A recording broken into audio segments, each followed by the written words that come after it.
la react tur hi react chak san pani ka ne pakhat na chu darkar khat ti hi mizo la thuain a hlam minga hian ala om ngai mi lewin ka sia darkar khat hi entin nge larun lu don ti ka he chak kim shima ten pani na mizo a hian nu pa zai thiam hi an om tlem ko ding ka sia music video siam dun thei pe chu tlem te no ma ke ni nu pa ina kan ti thei ngai lo tur ania chu wang chuan i khami pani ta pa ke en cha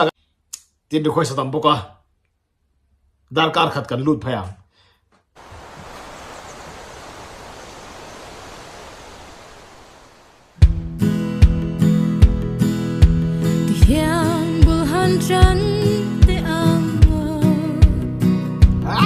oh da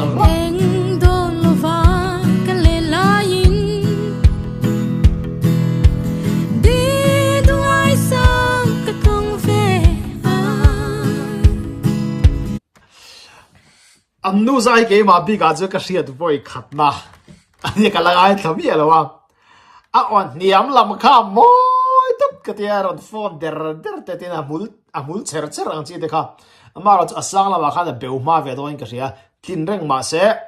asang chu chho puil tuk chi de do lo ka ria voi khat ngorok imi no the bula ka soi khat aw hi ka voi khat ngai thang ve na ni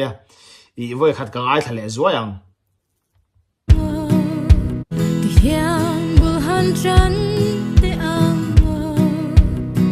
nan lu tu ka diam lau chu kan lo ngak lel em Pablo le Mr. Blower Thazuala Words 2024 an perform na official video kha kan lo ngak lel em kha ania tiru chonin kan hria tong khan an ma ni hian Zonet Thazuala Words 2024 hi ti altu kan ti kha tiru hey tura chuan official video mu tura om tai una tiu mani hey unofficial video kan rek lai kha chuan kan du thu sam lowa kan du thu sam lo pon abon heavy kha kan lo ti a hey nuam kan lo ti em kha ani a voi ni phe hi choni ala nuam le big zo langa chan chu official video ani a sound poron clear thatho arong clear thato anga yes lam poka in ready khalania o achan chu abon zia chu kan lo sa to ania chu bangin hey lam po mo extra la ila oh lam poka in ready khal adangin abon le don amunom le don sia chorin asanaron clear donga anom don san ina performance kan hu nun ber tour te hi kapur lut tuka kapur lut tuka ke het yang ve mai hieng tin nge kalamang o ti te kalawin ngai to ani ha thi kul lam kan hu don em o ya ha thi kul lam ti kha December ni ruk sang ni som ni palinia zanin da ruka hianin general sanga music video thar ma saber fu chiang lo mo ti chu ama channel a henin an upload don ani hei tu na po henin ama channel a fu chiang lo mo lo chuak don ta ti ani ama se sar peka arisa mentor sar peka ron lang dei me ani henin thu poi mo dewa soi dona chu luk dewin kan ngai thanga kan ringa kan soi zau don bokani kan play cha bai ule zanin daruk zirtop ni a hian jelaro sang music video fu chiang lo mo chu ama YouTube channel a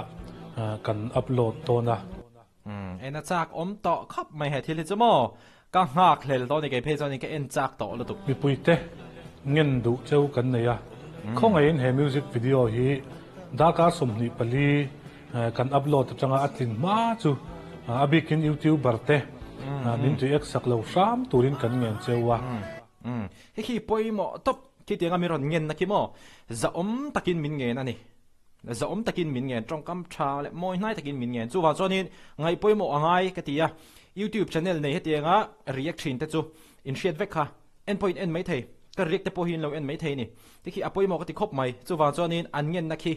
azza oma ngai poimo sam sama tha ka tia kepo zaina hianin general sanga hi LPS title fight LPS profile title fight a zai dona special performance anei don ani ka react don ma se zaina hian ka upload don lo naktuk zia ka upload ang a chan chu mo are salan na video ni lo news te le midang khatin te khachu ka ring ka upload don tho ka tum dan chuan ma se zani na bi ki chuanin zero sang a video lampang hi chu ka upload don lo a chan chu attention kha ka la hek du lo ni hey in shewa ka channel ai hianin ka react na sa thina ni ka subscribers ten mu no min ti are sa fans te pon en nuam in ti thin ti ka lo hre ka lom tak zet zetani chu wang chuanin zanin big na atan chuan khami khatiang enge a channel a music video ma saber upload don ani kha ahlu don tuk amatan page chon mo tin khatiang ani wang khan khatiang ani wang khanin attention kha ka lo la peng du